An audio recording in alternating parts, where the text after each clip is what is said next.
Hey y'all, so I'm sitting out here. I just finished the Capturing Fire International Queer Poetry Slam and Summit.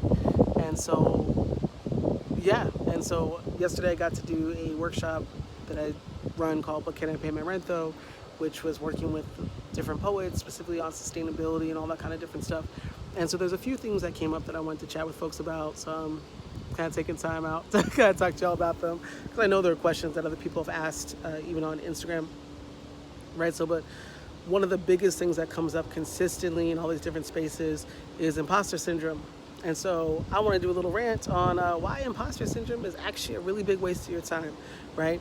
So here's why imposter syndrome is a waste of your time. So imposter syndrome is a waste of your time because there are some people that are just not as talented as you that do not question themselves ever, okay? When I think about the ways in which we sequester wealth away from trans and queer, black and brown folks as a whole, disabled folks, immigrant folks, undocumented folks, folks that are formerly incarcerated, currently incarcerated, folks that, experience a whole wealth of disparities, right? And targeted oppressions, right?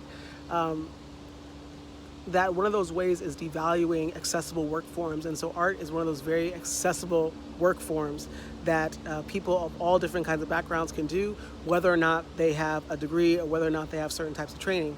I do not have an MFA. I am a full-time poet. I know a lot of people who have MFAs and other degrees and are not full-time in their art practice, right? So that idea about imposter syndrome, if I was sitting here waiting, being like, oh, I don't have this, it's like, well, the people that have this are not also necessarily doing what I'm doing and what I'm able to do, right? And so similarly for you, if you ever question yourself, I want you to remember, right? And I hear this buzzing, so I'm hoping y'all can still hear me. But I want y'all to remember that in a world of Beyonce, Taylor Swift was the #1 paid musician in the world for a long time, for a number of years, in a world where Beyonce existed. Yep. Whew. See, these helicopters are white supremacy, but real rap because I think they are from police people or whatever. Okay. So, yeah. And so, And so in that vein, what I want you to stop doing is questioning yourself about whether or not you have enough qualifications. Ask yourself questions like, does this art heal me? Does it help me to heal? Because if your art heals you, even a little bit, there's a 99.9% chance that it's healing to somebody else. And so I want you to be invested more in the healing that your work does. I want you to be invested in thinking about your art as a way to hold people and institutions accountable for the ways that they tell our stories, our history, and our legacy, right? That my art, again, is an ability for me to be honest about the realities of what it means to be a black trans person in the world. It is a space in which I can be honest about the ways that resources are stolen from black people. I can talk about the joy of blackness, all these different things, right?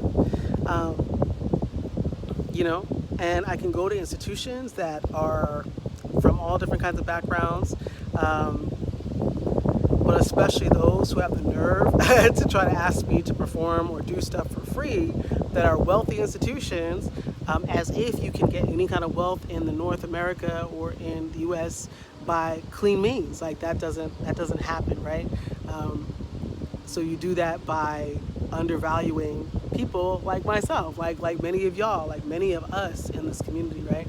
And so I want you to also just think about your art in that way, that a lot of the communities in which we come from, a lot of the people that we love and care about, even ourselves, right, didn't deserve a lot of the conditions that we had to deal with, right? And part of the reasons that we dealt with so many different types of stuff and a lot of the trauma that we have is oftentimes from having resources withheld from us, right? And so my ability to come into the art scene, not worrying about whether or not I'm an imposter, because I am a revelation just by my very presence in being there, just like you are a revelation just in your presence of being there, in spaces in which people try to make the arts into something that is only for white, cisgender, wealthy bodies, right? And their stuff ain't even about shit, right? It's not about nothing. It's not about anything that is going to be busting open the world, right? And so if you have the capacity to be creating art that moves you, that gets you up out of bed, that gets people you love and care up out of bed, that gets people to think about and reevaluate their place in this world, that gives people some access to some historical facts, to some knowledge, to some reframing, please, by all means, go into every space and be clear about the wealth of information that you bring into that space and your right to be taken care of for what you put out into the world, right? That art takes a lot of emotional energy to put out, takes a lot of intellectual energy, takes a lot of physical energy, regardless of what kind of art you're doing, right? Putting that much energy out into people takes a lot of physical energy, right? And so I want you to stop wasting your time on imposter syndrome, right? So, because again, in the world of Beyonce, there are always Taylor Swifts, right? And Taylor Swift ain't never had imposter syndrome.